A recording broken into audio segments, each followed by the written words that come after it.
The Lord took note of Sarah as he had said he would. He did for her as he had promised. Sarah became pregnant and bore Abraham a son in his old age, at the set time that God had stated. Abraham gave the name Isaac to the son of his, whom Sarah bore him. When his son Isaac was 8 days old, Abraham circumcised him, as God had commanded. Abraham was 100 years old when his son Isaac was born to him. Sarah then said, "God has given me cause to laugh, and all who hear of it will laugh with me." Who would have told Abraham, she added, that Sarah would nurse children? Yet I have borne him a son in his old age. Isaac grew, and on the day of the child's weaning, Abraham held a great feast. Sarah noticed the son whom Hagar the Egyptian had borne to Abraham playing with her son Isaac. So she demanded of Abraham, "Drive out that slave and her son. No son of that slave is going to share the inheritance with my son Isaac." Abraham was greatly distressed, especially on account of his son Ishmael. But God said to Abraham, "Do not be distressed about the boy or about your slave woman. Heed the demands of Sarah, no matter what she is asking of you. For it is through Isaac that descendants shall bear your name.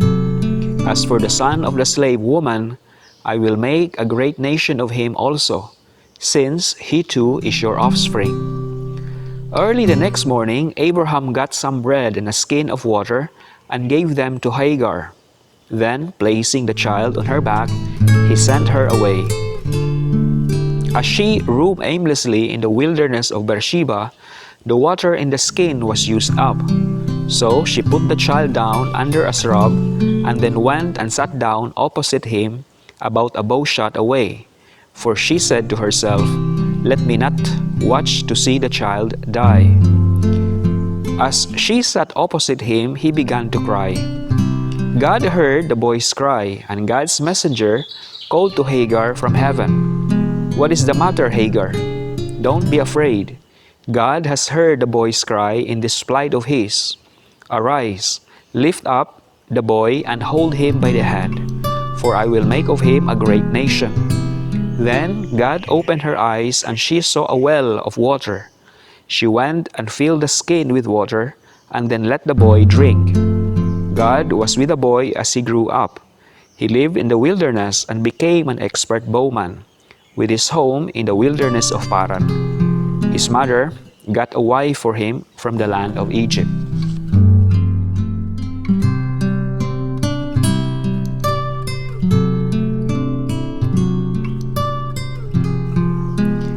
About that time, Abimelech, accompanied by Phicol, the commander of his army, said to Abraham, "God is with you in everything you do.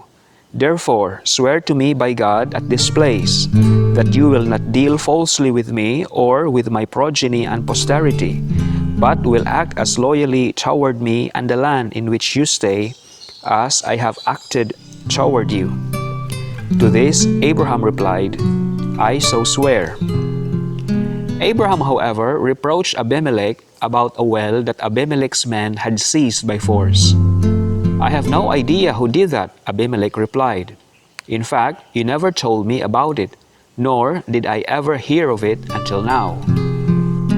Then Abraham took sheep and cattle and gave them to Abimelech, and the two made a pact.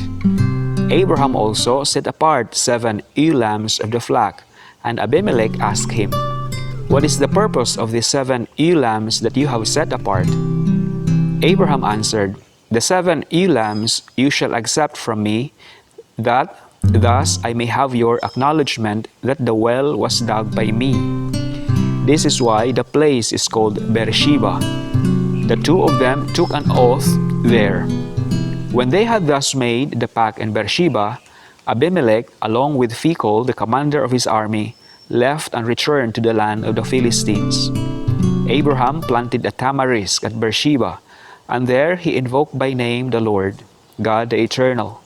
Abraham resided in the land of the Philistines for many years.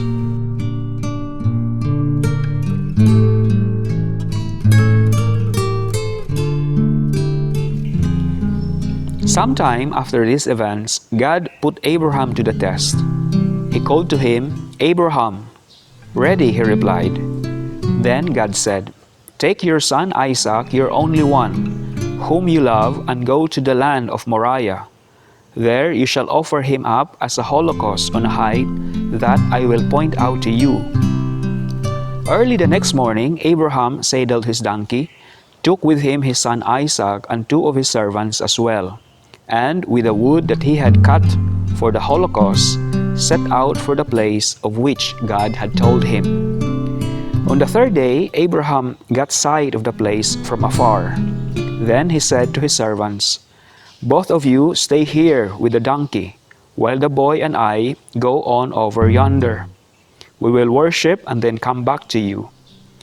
Thereupon Abraham took the wood for the holocaust and laid it on his son Isaac's shoulders, while he himself carried the fire and the knife.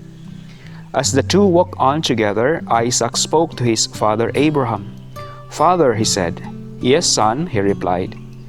Isaac continued, "Here are the fire and the wood, but where is the sheep for the holocaust?" "Son," Abraham answered, "God himself will provide the sheep for the holocaust."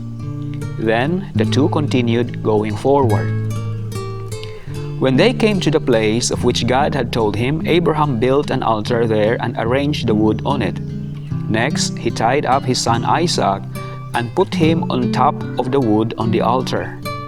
Then he reached out and took the knife as to slaughter his son. But the Lord's messenger called to him from heaven, "Abraham, Abraham." "Yes, Lord," he answered. "Do not lay your hand on the boy," said the messenger. "Do not do the least thing to him. I know now how devoted you are to God, since you did not withhold from me your own beloved son." As Abraham looked about, he spied a ram caught by its horns in the thicket. So he went and took the ram and offered it up as a holocaust in place of his son.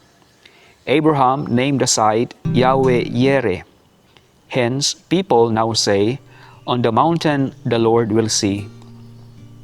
Again, the Lord's messenger called to Abraham from heaven and said, "I swear by myself, declares the Lord, that because you acted as you did in not withholding from me your beloved son, I will bless you abundantly and make your descendants as countless as the stars of the sky and the sands of the seashore. Your descendants shall take possession of the gates of their enemies, and in your descendants all the nations of the earth shall find blessing. All this because you obeyed my command." Abraham then returned to his servants, and they set out together for Beersheba, where Abraham made his home.